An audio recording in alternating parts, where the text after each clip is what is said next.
Hola chicos, hey guys, welcome to Dímelo Cantando con Isabella Chapini. I'm coming to you from the UCFM studios situated in Underwall Country, a show where we talk about everything Latin American. Welcome to episode 4. Last time we got to know Martin and a little bit more about UC LASA because he is the UC LASA president, and this time I have ANU LASA's executive board with me. Hi. Pedro. Hello. I have Marcos with me. Oi. And I have Arami. Hola. How are you guys? Doing pretty good. How are you? Good.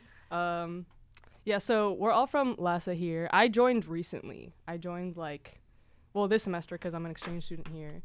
And I've only been able to go to a few events, but you guys have been in LASA for a while, I'm guessing? Yes, I mean, I've been for about 2 years. I think Arami might be the same, but the one that's been the most out of all of us is our president, Marcos. Our president, yes. 2.5 years. Ooh. Were you the one that founded it? Do you know? No, we've been Okay. around since 2012. COVID really hit us hard though, and I joined, I think, at the midway through 2021, and that's when we started to rebuild. So, explain your position. So you're, Pedro, you're the conversation. Yeah, so I talk a lot. Okay. I'm the Spanish and Portuguese conversation group, organizer. Every Tuesday, 6 p.m. at Badger, we have a conversation group. We founded it mostly just to have a place to practice our Spanish and our Portuguese. Not a lot of people who speak Portuguese, sadly, but it's pretty popular with people in the Spanish courses. And you speak Spanish, right? Yeah. So I'm originally from Brazil, but I lived in Argentina for almost 6 years. Oh. Nice. So Yep, picked cursed up a little country. bit of Spanish. Sorry? Cursed country. Yeah, facts. Yeah, I was gonna say because I feel like Brazilians know Spanish, but then when it comes to the Spanish-speaking countries, we don't know any Portuguese. I feel like it's maybe because of the accent or something, but I don't know. I feel like Spanish sounds a lot more the way that it's written, if that makes any sense. Or this is just me being fully biased as a Spanish-speaking person. And again, we have our own bias as Portuguese speakers, but I think that Portuguese is a little bit more complex. There's certain complexities there aren't in Spanish, specifically with the writing, which makes it a little bit harder to learn. But for someone who speaks Portuguese, learning Spanish is going to be easier. I mean, of course, if someone speaks Spanish, it'll be easier to learn Portuguese than Mandarin, you know? Yeah, I was gonna say, I feel like I would really want to learn Portuguese because I feel like Portuguese, especially Brazilian Portuguese, has such a sing-songy kind of sound to it. There's this one video that I saw of this little girl with a little puppy, and she's I forget what she says, but she's basically saying oh, look at my puppy, it looks like a caramel chocolate or something like that. And then she goes, I think I've seen that. Yeah, it's really so cute. Yeah, it's so cute. She's chocolate caramelo or something like that, and it's it was so adorable. Yeah, so maybe I'll pop out to the conversation groups and you can teach me some Portuguese. I was about to say, we're already on the radio. You don't have to butter us up, you know? Yeah. And so Arami, what do you do within the club? So I started at the beginning of 2022, I think, and I started off as secretary alongside Marcos, who was president, and then I think my role kind of went beyond secretary, and I started to kind of work alongside Marcos, and we kind of did a lot of different things. So eventually I kind of went into vice president, and then this year I am now advocacy officer. So I've just switched around positions, but I think my role is usually.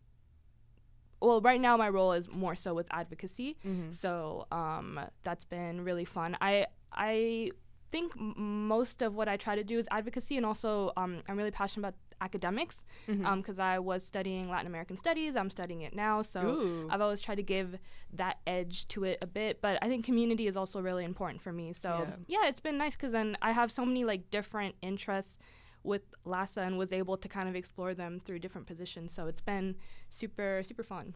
So when you say advocacy, what does that necessarily mean, I guess? Yeah, no, really good question. I think when I was doing when I was vice president and secretary, I think like the events that really attracted me were ones that were to advocate for like Latin American perspectives in Australia, and to kind of push the importance of Latin America culturally and academically to Australians. So it's just to kind of push up Latin America, whether that's pushing it up through as a country and a concept or as, you know, the people, because I think both Latin America and Latin Americans have so much to offer. Yes. So I just, you know, want to have events that push towards that. Something I did last year that was probably my favorite is I did a talk called Misunderstanding Latin America, and it was just about, you know, the common stereotypes and things that people get confused even in the Latin American community, like ethnicity versus race, which trumps over a lot of people. It's difficult. And then just like, you know, stereotypes. I understand we live in Australia, so people have limited perceptions of Latin America sometimes, different than the US, where I was originally, where people, you know, were still stereotypical and all those things, but there's at least kind of an understanding of, oh, this is a wrong thing to say. But in Australia, like, people were getting away with like jokes or ideas that weren't, you know, not necessarily in bad faith, but just out of ignorance. I mean, there's not many Latinos here, so that was an event that I did that I really liked. So that's really awesome. I think the main reason why I even started this show was kind of the same thing to like, because I would mention that I was from Venezuela, and then people would be like, that's crazy. And then like that's all they would say, because they really had no idea like what, like where Venezuela was, or like what South America really was like. Absolutely. And so I don't know, I thought it would be cool to like interview people from different countries and just get to know them, and I guess a little bit more about like their country's culture. So yeah, that's really cool. That's awesome. And Marcos, what's it like to be president? Like, what do you do? Is it like event planning? What doesn't he do is the question. I feel like you're really, really involved. I feel like a lot of people are really involved, but like, I feel like you and Martin are always like, yeah, and then this, and then also this, and I'm also doing this, and I'm like, ooh, okay.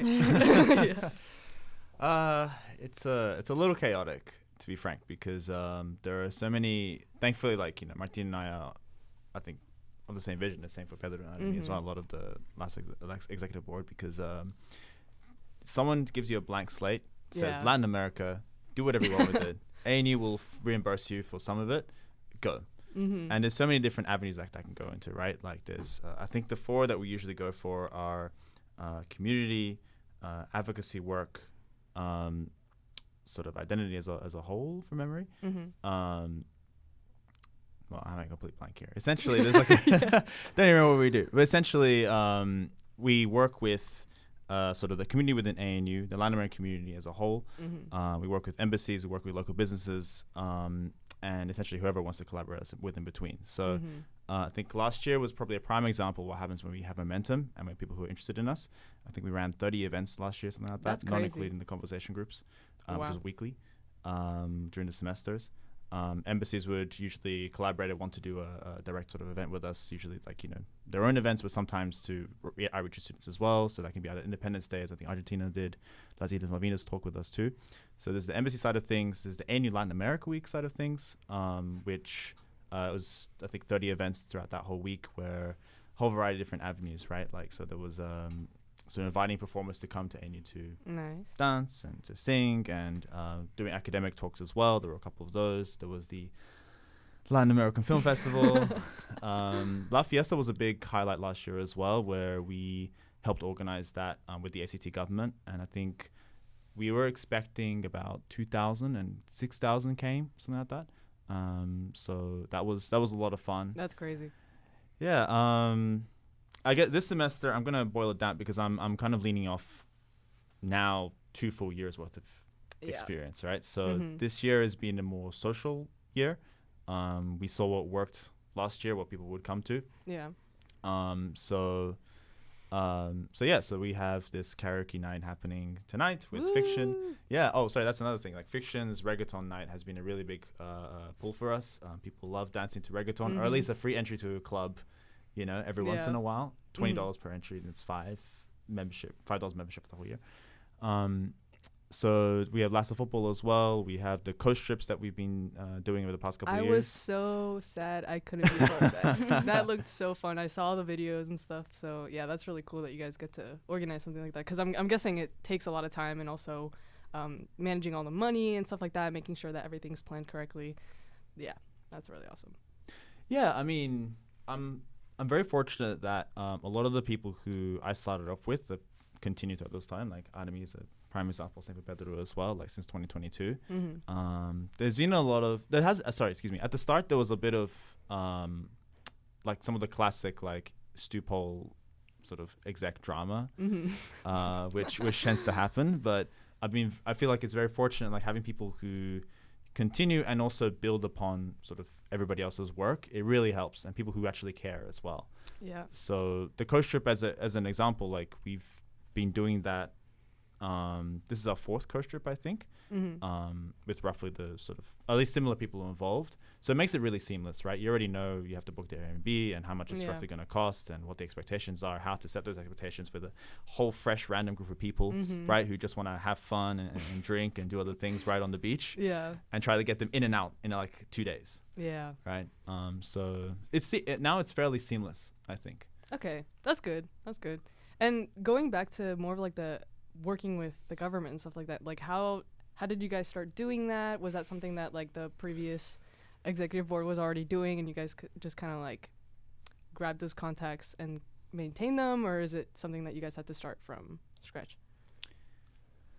I feel like a lot of the people that we work with, like, because it is LASA ANU, it is LASA sorry it is LASA ANU, it is LASA UC, but like a lot of our community stems outside of that. Like a lot of people that we know, like some of the members even in our own exec are people that do work in the government or do work with like embassies and whatnot. So we're able to make those connections through there. But I don't exactly know like where it all started. Essentially, we had this meeting with the embassies last year. Like before I came on, like there was some connection with the embassy. I think the secretary of the association, who I replaced because she graduated right halfway through the year, she was the daughter of the Mexican ambassador. Oh. And so they had, whenever there were direct like personal connections, that's how that happened, right? Like Mexican embassy wants to do a film screening, and then LASA could have helps out with that. I also feel like Latin Americans are just really connected in general, so I feel like everyone just kind of finds each other eventually. So there's only so many Latin nights in clubs, right? And you get to see the same people now and again. You know, suddenly you're dancing with Professor, like which I've seen happen. You know, like people are very well interconnected, right? Yeah. So essentially, it was the Embassy of Ecuador that was in contact with La Fiesta, because La Fiesta already wanted embassies to be involved, and they asked if we wanted to be put in touch, because they wanted to have La Fiesta happen the same week as ANU Latin America Week, right? Which makes sense. Like, but you're talking about like La Fiesta, right? Like that's like one thing, right? Oh, that's what I understood with the government. Because are you talking about specifically with La Fiesta? I don't know. I'm like kind of unfamiliar with what you guys do outside of the social events, because again, I was here for this semester and I feel like a lot of it was pretty social, so I didn't really get to see the more government side, but I think that's really interesting, so I was just asking. So like that's the thing, they've been like a bit of a point of contention between us, like talking about like doing government events or doing like work with embassies and whatnot. Last year it was a lot more prevalent. I guess like that's why we're talking about La Fiesta specifically, but we did like book launches, or we helped with book launches. Embassies would reach out to us for help with their events. There was like art galleries and whatnot, like for example, like during Latin America Week, like setting up the art exhibitions and whatnot. That's cool. But yeah, go on about La Fiesta. I just, because it was like, the thing is like it started way before then, no? Yeah, no. So it definitely. So under the government, I mean, like Australian ACT, like with the embassies, like with those governments, yeah, for sure. Like they've always been present, but usually we have to initiate first, and then they all come in, right? Yeah. So, and is it from like every Latin American country? Like what embassies are here? There are about 15 in total. Okay. And that's what adds to the workload a little bit as well, because like each one of them want to do an event or want to be part of something and want to talk. Yeah. So it's a lot of embassies to juggle. So So yeah, some are more active than others, obviously. But yeah, like our meeting this year had I think 11 or 12 like directly participate, and the others like want to be sort of on board as well. So yeah, it's a lot of people. Also, That's I cool. think LASA is kind of like when embassies want to do something with ANU, like a lot of times like you have to like get a student organization kind of like on your side, especially just like for forms, for example. Like Yeah. embassies can't have events like they will have to pay, but if they do it through us, like we get it for free, and also we can promo. So I think Yeah. it's just kind of like we're kind of like a, you know, the base at ANU that can help embassies with events. So I think yeah, I'm not sure about the origin, but at least now like they will reach out to us and they will be like, we want this event, and it's awesome. I think it's good that there's like a good relationship where we can help them out, and you know, there's times where it's like we don't even have to do much like heavy lifting besides just like, you know, promoting it. They're very eager for events, and I think the only challenge is trying to get the events to like appeal to students, because a lot of times like if we have like book launches or like, you know, the embassies want to celebrate something, like trying to get students interested in that is like we always struggled a bit. So I'm hoping that like this year, for example, we can really try to get like the student base more interested. But I think it's just like always like the academic stuff is harder to get students on, you know, to really want to go to the event, especially if they don't, you know, we don't have like a lot of classes about Latin America, so they don't have like the prior knowledge. So I think that is like an area that can be difficult, and we have like the passion from the embassies and from us. It's just trying to get like the students to, you know, have that same passion. yeah. If I may as well on that, because we were the major partner along with ANCLAS, Australian National Center for Latin American Studies, and I want to make sure Arami gets a word on that, because it's now being defunded this year within ANU. So now we're the only Latin American sort of interest organization at all. Damn. Within the whole university. So yeah, so that ties into that, you know, Latin American studies and its essential devaluation continuously over the last couple of years within ANU. So now we're the survivors. You know, only one person to work with, and that's us. So they want to get to work with us as well. Yeah. Damn. Is there like, I guess because of that, do you feel like there's more pressure for you guys to do more? Yes.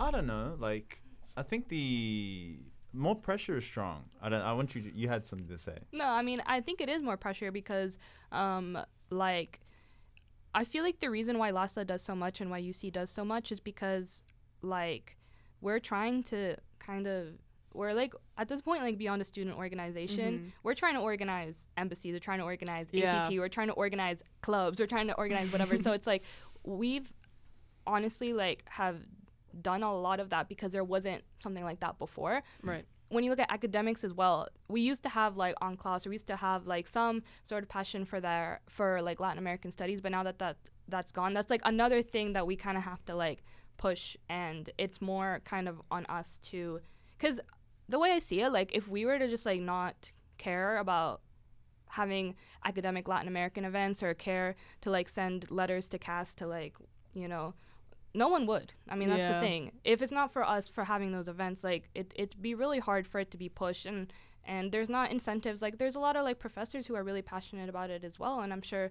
but it's like I feel like if we were to just like drop the ball in academics, like nothing would happen, and people would not have the awesome opportunities to learn more about Latin America, because, you know, some like there's interest. People want to travel, people want to do study abroad, but like, you know, if we can't connect them to embassies, for example, or if we can't do this, like it would be harder for students to do that. So I think the pressure is just more in the sense that if we were just to kind of like push academics to the side, which, you know, I think a lot of student organizations might do, because it's like, you know, like if you're an Asian student organization at ANU, all the events are there. There's like a whole building for China. There's a whole building. There's a whole class. There's all these professors. It's there, so they don't have to like worry about that, you know. But we don't have anything, so we do. So I think in that sense there is a pressure, because, without I'm not saying without us everything would fall, but A lot of it would. I agree, and I think also whoever is Latin American that's in Australia that would want to explore that part of themselves, like their history, whatever, like you guys are providing that for them, and I think that's really, really important. So Woo. Yeah. No, I mean, I think we're incredibly blessed by the team that we have. Mm-hmm. We have people that have many different interests. I think obviously like focusing on the academic is incredibly important, and preserving it. Mm-hmm. But we also have this is something that we were coming across last year a lot, because we were doing, I think, way too much last year. It's similar to what we're doing now, but we have a bit of a more of a formula now. We were doing like weekly meetings. We were doing like weekly, if not like more than weekly events. Oh my God. Which is fine. It's great. We were able to foster community. But would people like show up consistently to all Not of them? consistently. Yeah. Well, that's what I'm saying. Like what I was trying to say before. Like we're blessed by the team that we have. But there's people that can focus more on the academic, like market towards the academic. Some people can focus more on the social if they want to focus more on the social. Like I don't know. I do the conversation groups. I try to help out with other events as well, right? But like I can just focus on my little community, and then advertise our bigger events. For example, like the fiction night tonight. A lot of I'll go in the group chat, be like posting messages like where we're going, if we can like meet up beforehand. Yeah. But we also have people that are super keen on the academic, who can focus on that, continue to preserve it as we were saying before, and that's just incredibly important. I think that's like part of how lucky we are for the team that we have. Yeah, maybe just a note, because like us three are obviously part of the board, right? But there are 10 others as well, so we have a team of about 13. So what are the positions? Goodness. Yeah. so obviously you have the president and the vice president. We have 2 advocacy officers now. We have a social media manager, we have a conversation group convener. We have a couple of community officers. We have a gen rep, and we have 2 members of the staff collective. And I hope I'm not missing anybody. We're a beast. It's a BFO I use sometimes, which includes a swear word, so I can't say it here. But it's a big effing operation. Yeah. Right? Just managing everybody. But the thing is that some people obviously care more than others, right? And so the mantra that we've used is, if we have a lot of fat in the executive, right? Some people will only be able to contribute 1 event a year. Yeah. Okay, maybe. But they have something that we really want, so they will do that. But at the same time, because they're part of the group chat and they're really involved, and they get pre-information, right, on when things are happening, they will bring their friends to come as well, right? Right. It guarantees that attendance. It guarantees that sort of integration between what the team is working on for weeks and what people might only hear about on social media like quite a bit later, right? There's already information sort of transmitting itself. Yeah. So like everybody brings something really important, but additionally, like beforehand, the teams were like 2 or 3 people, right? Actually, like 3 to 4 people, and there it's hard, right, to really have that bridge, a strong bridge between what's being organized, what isn't, especially with the stuff that we're working on, the amount of things. I'm just gonna check the email to make sure I didn't miss any positions. I think that's it. Yeah. So we have a liaison officer as well who directly interacts with embassies. So. Nice. Yeah, I feel like that's. Yeah, I thought about it and I talked to Martin, and obviously, I feel like the UC team is a lot smaller just because it's a lot newer. It's still kind of slowly building up, but yeah, I think it's really exciting because I feel like, I don't know, I hope UC gets to like this level, because I feel like I know that ANU is like a little bit bigger, but I feel like just having a bigger team is always better. So I'm excited for that to grow, and I wish I could be here to see it. But yeah, I'll be watching from the US. I go back the 31st of May, so pretty soon. Wow. Damn. But yeah, I honestly feel like LASA has been such a special part of me, of my like experience here in Canberra.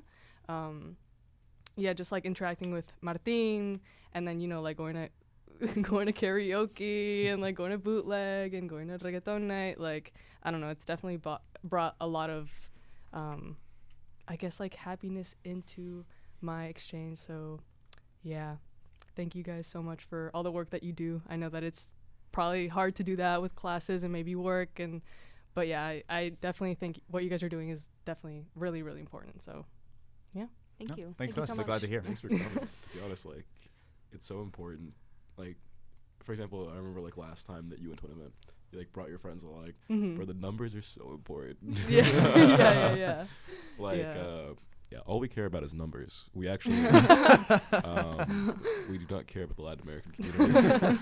Let it be known, those $5 memberships pay my bills. Yeah, and honestly, last time, and I don't know how full bootleg usually is, but like the last time there was like a bootleg thing, it was like pretty full. Like Yeah. there's a lot of us. Yeah, so always nice. I also noticed that there's also like older people that come out. Like I don't know if they're like at uni or if they just like to come out and socialize, but I think that's also cool that everyone can come in, everyone's welcome. Well, that's a bit of what we were talking about before. Like, we kind of, not to say like we outgrew ANU, but it's like there are Latin American students at ANU. I walk around campus, I hear Portuguese, I hear Spanish, but like they don't want to come. Like, and that's fine, you know, like, but we want to create a community. We want to meet people. We want to, you know, make new friends, make new connections. And I think that outreaching like past just the boundaries of ANU, having this is a bit outside of your question, but like being together with UC, making the community as big as possible, making our outreach as big as possible, just allows for like more fun events. You know what I mean? Yeah. Like it's better to have more people than to have like 5 ANU students. You know what I mean? Yeah. So for those that would want to get involved, do you guys have social medias you want to plug or like anything else, maybe like meeting times or the conversation groups? Yeah, so I mean, we have our Facebook page and we have an Instagram. That's probably the two most used ones. So on Facebook, it's ANU Latin American Students Association, and in brackets LASA. If for whatever reason, because I think we stopped the glitch happening, but if there's a toucan Facebook profile that pops up, it is not that. Oh. In case anyone had friended that before. There's an Instagram as well, which is LASA, LASA_ANU, which I'm just going to confirm. Yeah, LASA_ANU. Awesome. And then when are the conversation groups? Conversation groups are 6 p.m. Tuesday nights at Badger & Co. We usually go till, the booking's until 7:30, but people keep on chatting until like 8 or later. All I'm saying is, next week, I may or may not be making these nice little Brazilian truffles called brigadeiros, and bringing them to the conversation group. Ooh, yeah, so pop out if you want some.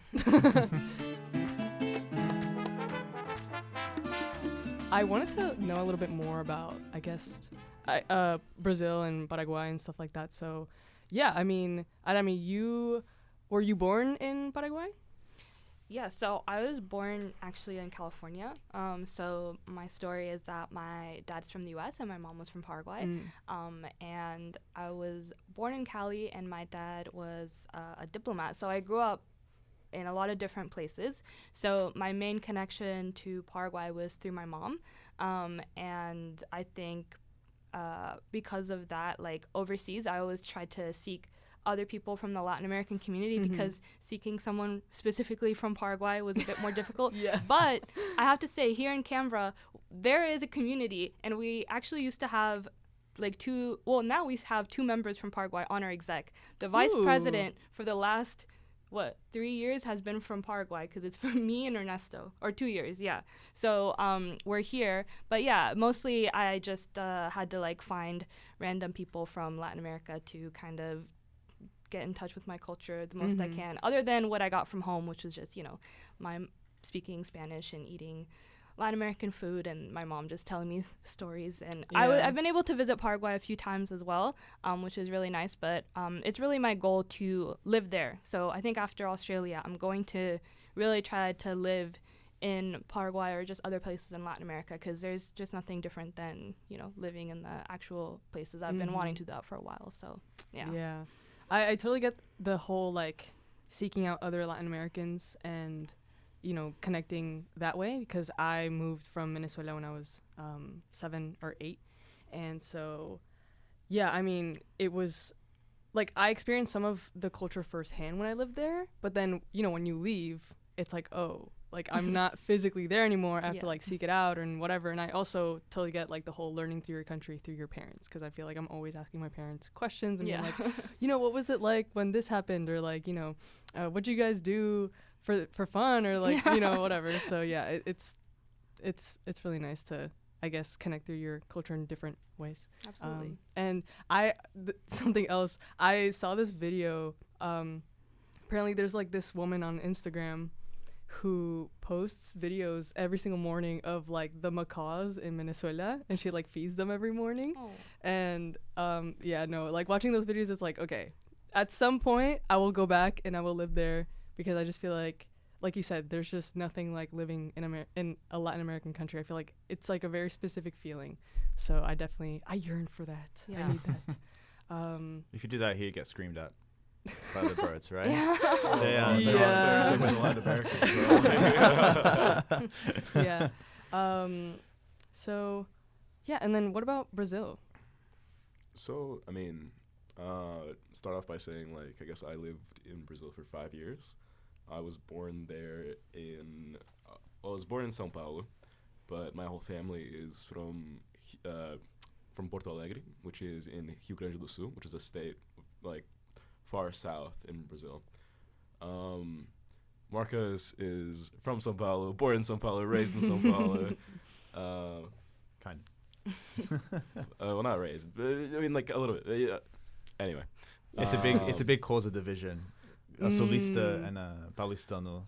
Yeah, no, for a while, I think even to this day, everyone I meet at LASA, who's Brazilian, who's few and far between, all from São Paulo.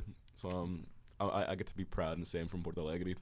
And when people, so you see, like, people can ask me questions, and I have no idea what I'm talking about because I didn't live there for long enough, and they just can't question me. So that's pretty cool. Nice.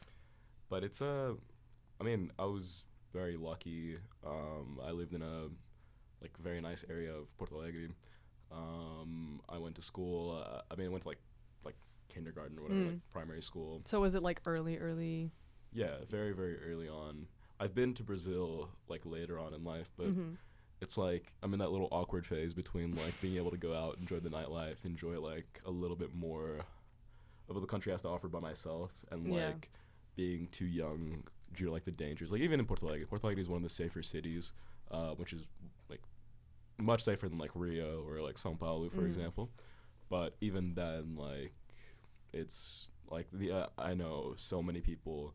They just constantly tell me like, oh, I got assaulted, oh, I got robbed, oh, this. Like my cousin got assaulted a couple weeks ago. Like it's rough. But like many places in Latin America will be like that.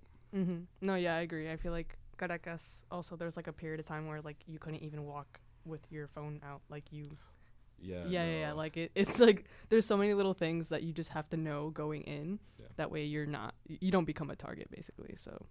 I won't speak too long about this, but I did live 6 years in Argentina during their biggest economic crisis in the last, like, I don't know, 2-3 decades. And, like, man, you cannot go on the street with your phone. You can't speak English on the street. Like, it's bad. Oh, God. Been, like, followed into convenience stores, been, like, harassed on the street for speaking English. You just like I've been like out with friends and they're like out with their phones, you know, like taking selfies or whatever, and some guy just like passes by on his bicycle, steals their phone, you know, like. Yeah, I mean at that point it's like if you know it's dangerous. No, that was stupid by them. But it's like, you know, just those little things. Like in Canberra, if people were out, you know, putting their phones out, getting their phones stolen, like it'd be pandemonium. Yeah.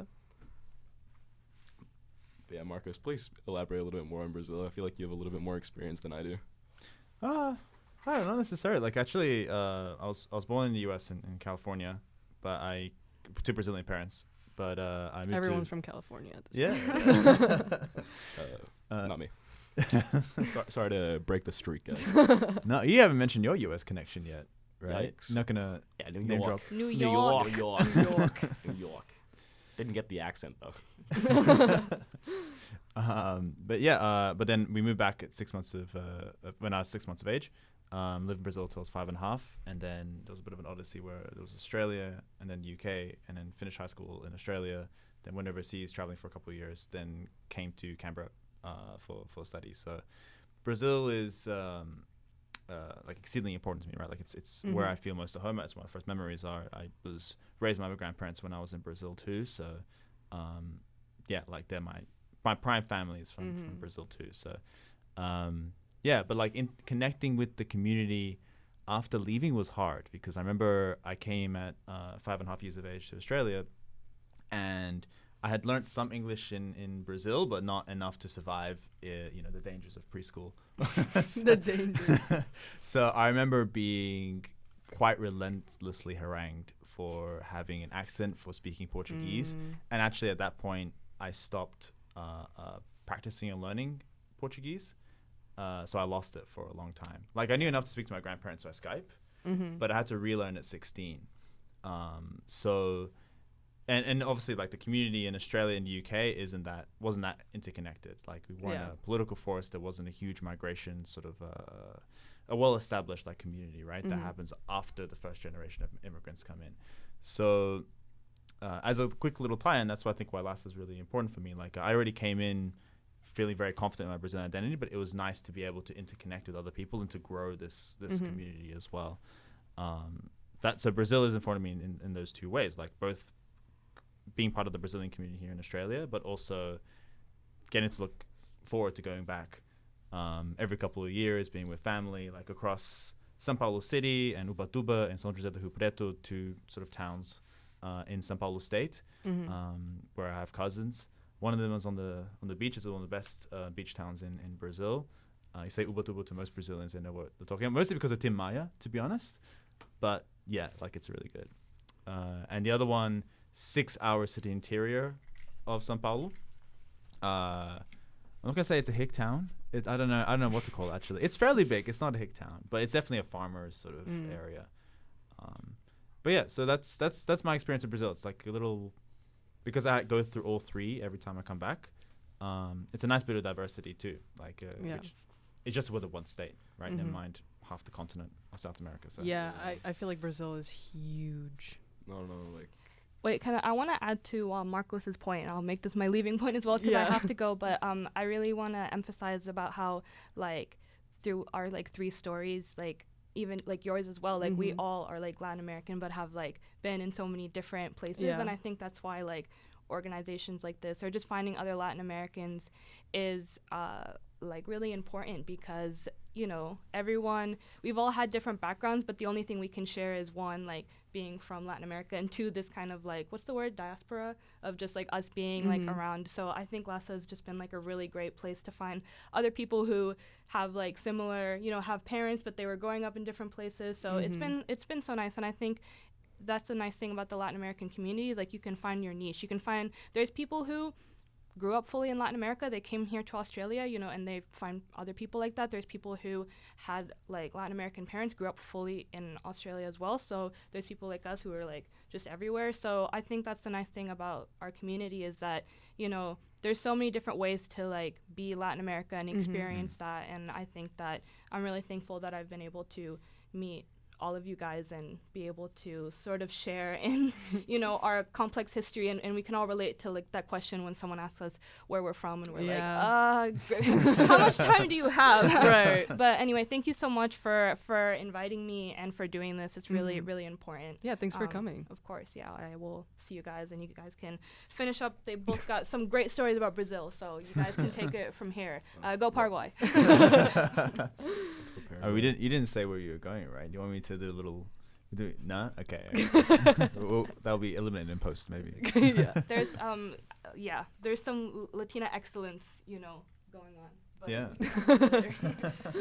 So, I mean, I feel like Brazil, I think obviously like it's one country, but it takes up do you like, it's massive. It's so massive. Is all of it populated? Like because you know how like Australia, it's mainly populated around the coast? Like, is it kind a of... large portion is, like, if you look at the states, right, like there's some population just about everywhere. Obviously, like, for example, in the Amazon and whatnot, like, it's less populated. Yeah. I don't know too much about like indigenous tribes and whatnot, but I think there are still quite a few in the Amazon, right? Like So actually my granddad is from Pará, which is one of the states in the Amazon. So he comes from, I think, a mixed sort of indigenous community. So there's quite a few like population centers. Just in relation to Brazil, like with 200 million people, the proportion is small, but the numbers are there. if I can maybe add to what you were saying, like the whole country is 100% like populated, right? Like there's no mystery anymore. But definitely the population density is on the East Coast. Okay. Right. That's where colonization was the strongest. As the immigrants first landed, and because there's so much in the interior, so it takes so long to get to the interior. That's what people typically stayed, particularly with the European migrants in the 20th century. So, particularly in the southeast, like São Paulo city is the second biggest city in all of the Americas, right? Just behind New York. Yeah. So that's crazy. There's about 20 million people, I think. It's a crazy population, like density per like space. São Paulo is like horrendous to navigate. Oh, it's a dream. Like I've always been a big city guy because of that. I think I absolutely love just having to slice my way through people in the tram. And this is not sarcastic, by the way. You know, or like you look at the Avenida Paulista and you see just thousands of people, right? Particularly when they close the road, right, for parades. Like I don't know, I love the energy of it. You can find me at the beach. You can find me in Hicktown with hunting for capybara and fishing. I also really want to be in the city, and that's what I miss. I think being in Australia. I don't know what your thoughts are, but like the capital of Australia, and I can't get signal in my house. Yeah. Right. Oh, Mobile no. data. I'm not in a regional town. Right. I thought I wasn't. You know, even Sydney. Sometimes there's the energy. Yeah, sometimes. A lot of the times it's just like, am I in a big town? It's so funny because the first time I actually went out to the city, because, I live on campus here at UC. So I feel like Belco is kind of somewhat removed from like the city. Like I would have to take the bus and get there. And I think the first time that I actually did that, where like I took the bus, I went into the city to explore. It was a Sunday and there was no one on the street. And I was like, okay, is there something going on? Like whatever. But yeah, it was just completely empty, and that was like such a big shock to me because I knew that Canberra wasn't really like a city, but I was like, oh wow, like I'm the only one walking. That's so crazy. So yeah, maybe you get like more of like the population in like São Paulo. Porto Alegre, like there is obviously still a large population. Brazil's population is absolutely crazy, but like there's a bit of a like I don't know. This is something I've noticed the last couple times I've gone. It's like after like a certain time at night, there's very few people on the street. Is that because of like safety? It is a bit of a safety thing. Okay. Like, but it's like interesting to like see more than just the cities of Brazil. Have you traveled? Like, have you guys only really stayed in one area, or have you guys been able to travel around Brazil? I had a chance to like go around, but like a lot of my family. So like I have 12 cousins. Nice. I know 2 of them. Oh. A lot of my family is in the favelas. Like my dad is a little bit is a lot better off. But a lot of family problems, but that's for another podcast. Yeah, exactly. But what I'm trying to say is like, so I've had an opportunity to go a little bit more into the interior of Brazil. One going specifically to Santa Maria and São Pedro. Like you can't even find these on Google Maps. If you look them up, it'll come up. I mean, maybe you can find Santa Maria, I think, but you can't find São Pedro. São Pedro is where my great aunt lives, with my like aunts and uncles and my cousin, one of them, the one I know from that side of the family. Yeah, one of the 12. One of the 12. And like, I actually kind of like it's a lot smaller. It's not like mud huts, but it's like a lot not very good construction, very small town, population of less than 500 people, but it is so fun to be there. Like it's very small, very cozy. It's very safe. Like feeling safe in Brazil is a luxury. Yeah. And of course, like you don't have much to do there. Like you're gonna spend time with family.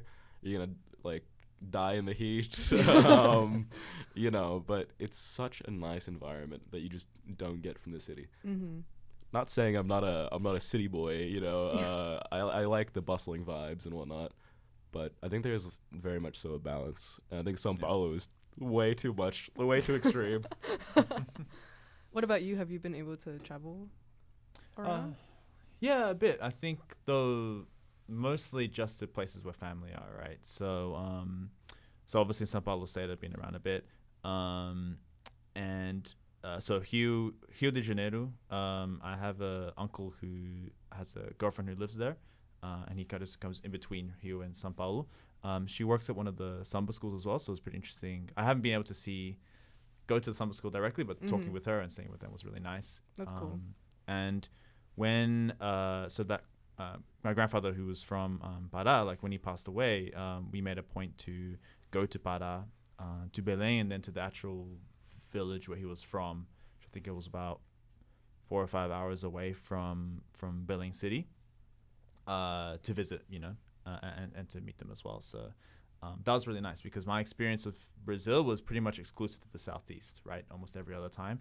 That one trip that we took to Pará was amazing because I got to see. It was a 6-hour flight, a 5-hour flight. I don't remember how much, from São Paulo city to Belém. But it was really nice seeing this other side of Brazil as well. And then actually on that same trip, because we were together as a family, right? Like we knew that we'd only really sort of visit for family's sake. We went to Santa Catarina, to Florianópolis, which is Brazil's like true like beachside sort of party zone. It's just really, really nice beaches, right? Fantastic. Very nice. Yeah, during the summer, and and so it happens to be in the like far south, which is why the South is the best. I am not biased. No, to be fair, it would felt very safe. It was the safest I felt in all of Brazil. Has someone come on the show before and talked about like the particular regional differences of the macro like regional differences of Brazil at all? Not Brazil, but I had Martin talk a little bit about Chile. So yeah, because at least from my perspective as a Brazilian, the South, or at least the far South, it's the strongest identity. Or it's like they tried to rebel twice, right? to leave our Grand Republic. So, as the South representative, that's facts. Yeah. We're better. No. That's so funny. So it's like, I don't know if you've ever heard the term gauchos. No. So gauchos are like, we pronounce them gauchos. That's what we call ourselves in the South. We're the gauchos. They're like, I don't know exactly the origin of it, but they're like, it's like these travelers who like were around the South at the area. They're like little like Latin American cowboys wearing little ponchos and whatnot. Ponchos, really? Yeah. Wow. like a special hat as well. Okay. We pride ourselves a lot on our food. Like, I'm very proud of my cooking. All right, like, okay. I'm always cooking at LASA events, just so you guys know. Yeah, like Excellent the next conversation group. Making for the next conversation group, and whatnot. But like, we're very, very proud of our cooking. Very, very proud of our churrascos, our barbecues. And I feel like there's something that you want to get out of me here, Marcos, but I'll let you say it if you want. Oh, no, just that gaucho culture is very prevalent in the south of Brazil, but also in Uruguay and Argentina. There's like a band of really nice fertile grassy plains for cows, for cattle, excuse me. And that's where the gauchos sort of spread in sort of colonial times. So Interesting. I don't want to say you're Argentinian. I'm just saying that the culture means there are Portuguese-speaking gauchos and Hispanic gauchos as well. Nice. So no further comments. all right, so to kind of end off this episode, I wanted to ask you guys, like, what's your favorite part about Brazil or Latin American culture or LASA in general? Like, what's something that you find is really special and really important to you? So I was just talking a little bit about the cooking. Yeah. I love the food, but it's not the food itself. It's something my mom, so I learned how to cook with my mom, and she taught me since like very early on how to cook, how to like do all these things, make really good food. Again, I cook very well. I love cooking, but yeah, but it's the aspect of Brazilian culture which lacks a little bit in Australian culture, which is like if you meet someone and you think they're cool, you're like, hey, you want to get dinner? Yeah. I'll make dinner. Like a lot of people hear that here in Australia and think like weird, like, oh, this guy wants me to get go to his room and he'll make me food. It's like, no, that's not what I want to do. I just want to make you dinner so we can chat and become friends. And it's very, very prevalent in Brazil, and it's something we do all the time, and it's how we made our connections like growing up. But it's something that I do less now because it's a bit weird here. Yeah, I feel like in Venezuela it's like anyone's welcome into your house. Like even if you have never like met someone, it's like, oh yeah, dude, come over. Oh, you want this? Oh, cool. Let me get you some water. It's Exactly. It's very, very welcoming. And there's like a really, really big focus on, I guess, like connecting with other people. And I feel like that's not really a thing in American culture. I mean, I don't think I've been in Australia long enough to say this, but I feel like, I feel like Australians are a lot more social than Americans, but there's just like, I don't know. I feel like Latin America definitely still has that at its core, I think. So, yeah. Sure. Yeah. No, I totally agree with that. Actually, that was that probably my favorite thing as well. Like the warmth, both within family and outside family too. That doesn't like seem to be stratified by like the regular sort of divisions that exist within Western society, right? Whether it's race or money. Like obviously those things still exist, right? Racism and classism are extremely prevalent in Brazil in particular. Like that's the perspective I can speak on. But at least within my family, whenever I go back, like my family's extremely mixed, right? And from different economic sort of zones, and we all want to interconnect with each other as much as possible. And it's like we never, like my family never left. Yeah. Right. It's always the same level of warmth. And meeting other Latin Americans outside, except for the sort of gatekeeping Brazilians as well. Even then, like you just have to chip at their walls a little bit, and they eventually sort of open up, right? Yeah. Which is a shame, but the vast majority of people here will treat you just like anybody else, right? And that's immediately, like let's talk like we're friends already, even if you've just met them, right? And let's make events and let's organize things. Let's continue to hang out. Like it's weird. Like you would imagine, particularly within Canberra, with so many, I don't want to say, I'm trying to avoid the word elite, but a lot of people who work at very high levels of government, right? And are diplomats. And you can find yourself in a club or in a barbecue or in some sort of general social thing, just hanging out, like you just met each other in the bar, right? Or become friends, right? Yeah. And with undergrads. Or even people who are sort of, had just come out of high school and just sort of getting into the adult world. Like there's a huge amount of interconnection. It relies on that warmth and that friendliness. I think that's a huge strength in our community that doesn't exist elsewhere. So. Yeah. And I always try to carry that with me no matter where I go. And I definitely feel like, LASA was also one of those things where I noticed that and I was like, oh, this is cool. I want to like use this. Because I feel like Florida's very, very Latin. Like there's a lot of Latin Americans there. And somehow I feel like we're very Latin American, but also we're still reserved. Like we're Americanized a little bit, but I feel like I definitely want to go back and really implement that because I feel like, yeah, like we all come from like this kind of culture. Like why don't we do that? Like I feel like I don't know, I love the idea of like hanging out with people, having a good time, and just talking to someone, even if I don't really know them that well. So yeah, thank you guys so much for coming. That is basically the end of episode 4. Do you guys have any closing thoughts before we finish? No. Thanks for having us. Yeah, exactly. That was fantastic. Thanks for having us. It was fun.